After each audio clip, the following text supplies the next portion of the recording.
Hi! To go along with this week's Survivor Hero Challenge, I've chosen a book about a little hero. His name is Dex. The book is Dex, The Heart of a Hero by Carolyn Buner.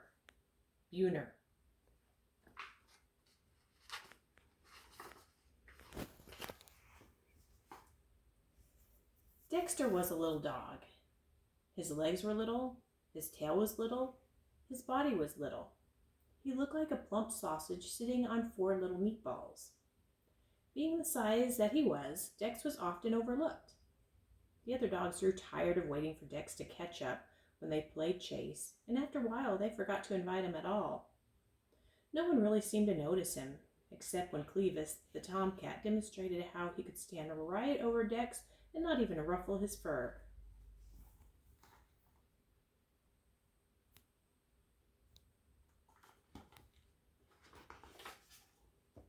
Yes, everything about Dex was little, except for his dreams. He wanted to be a hero. He could just see it. But wanting and being are 2 different things. Dex lived on dreams until one day, after crawling out from under Clevis yet again, he decided there had to be more to life than gazing at the underside of a cat. There had to be more to him. If he could be a hero, he would. So Dex started training. He read every superhero comic book he could find. He watched every hero movie ever made. He went to the library.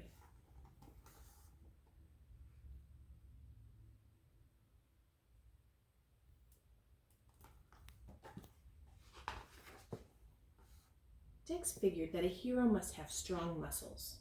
He needed exercise, and lots of it. Dex started trotting to the corner and back every morning. He hopped over every crack in the sidewalk. He struggled to climb the garbage pile, up and over and down, then up and over and down again. All day long he worked, day after day. Even at bedtime, when he wanted to flop on the rug with his tongue hanging out, Dex forced himself to circle 5 extra times.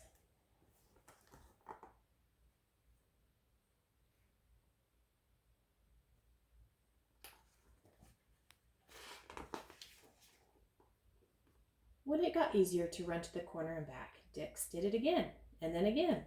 Then he dragged a sock full of sand as he ran, then 2 socks. When Clevis was bored and stood in the middle of the sidewalk to block his way, Dex dropped to the ground and slid right under him. He was too busy to be bothered by Clevis. Dex was tired. He was sore. He was working so hard that he almost forgot what he was working for. But one night, as he dragged himself to bed, after his last set of push-ups, Dex stopped in front of the mirror and flexed. He could feel them. He could see them. Muscles. Now, Dex didn't take the stairs. He skimmed them. He leaped over hydrants. He vaulted up curbs. He could jump over the garbage mountain without even touching the top. He could run like the wind. He was as fast as if his legs had springs.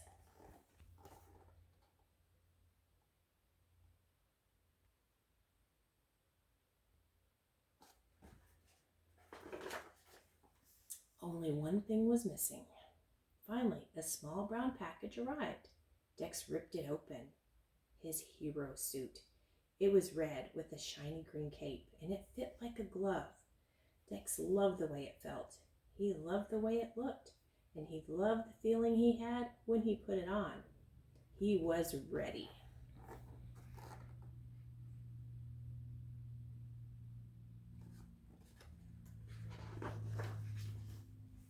When Dex went out in his suit for the very first time, he looked up the street and down. He noticed a young pup trying to cross the street. Dex sprang into action. "May I help you?" he asked. He guided the wide-eyed pup across the street and grinned as the pup stared up at him with his mouth hanging open. The pup whispered, "Wow, it's Super Dog." Super Dog. Dex liked the sound of that.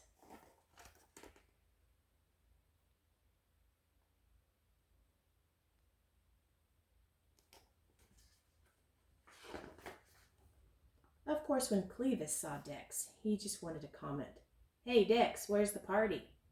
And when he saw him a few days later, Clevis called out, "Look, everybody, it must be Halloween. Anybody got a treat for Dex?" Dex was so busy that he decided to ignore Clevis for the most part. The only time his face even got red was when Clevis yelled, "Hey, where'd you get that dress up?" Dex had to wonder if Clevis saw anything but the suit. Didn't he understand that the suit was just a way to let people know he was there to help?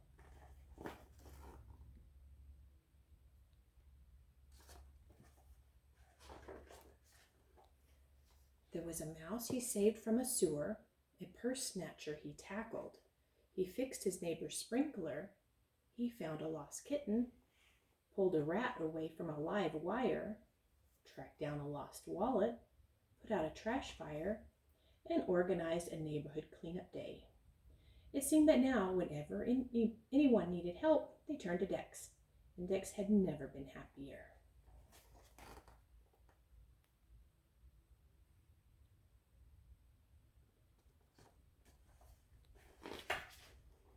Late one evening, there was a banging at the door. When Dex answered it, it seemed as if the whole neighborhood was yipping and yowling in a panic. "It's Clevis," they shouted. "He's stuck in a tree. Hurry, Dex, hurry."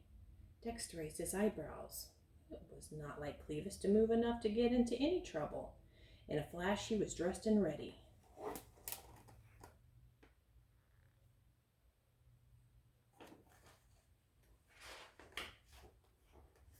As he got closer, Dex could see Clevis.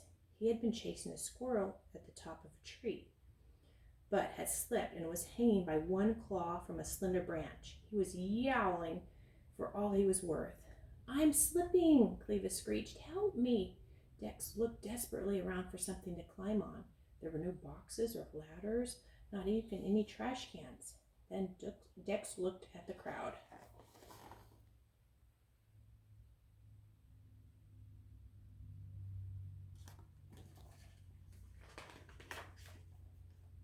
"Quick, everybody," Dex shouted. "I've got an idea." Dex leaped onto the end of the teeter-totter facing the tree, pushing it to the ground. "Everybody on the other end. 1, 2, 3.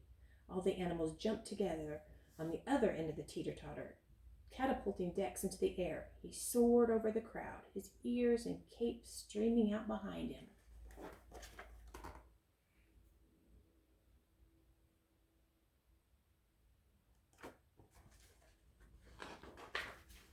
Dex scrambled onto the branch next to Clevis. Quickly, he pulled off his cape and tied its 4 corners onto the screeching cat.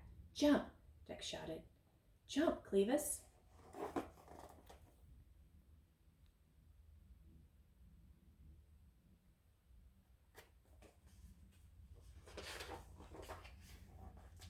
With an ear-piercing shriek, Clevis let go. The billowing cape caught the air and parachuted the big cat to the ground. Dex backed up and slid to the ground amidst the cheers of the crowd. Dex was bruised and tired, but he forgot his discomfort as Clevis sheepishly lumbered over, still tangled in the green cape. "Thanks, Dex. You're really a hero."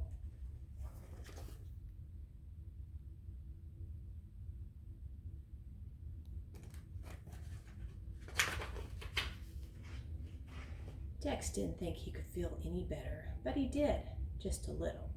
The next day, when Clevis sidled up next to him and whispered, "Say, Dex, can I be your partner?"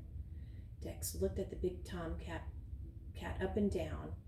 It would take a lot of work to turn Clevis into a hero. He could hardly wait. "Sure," said Dex with a grin. "Sure."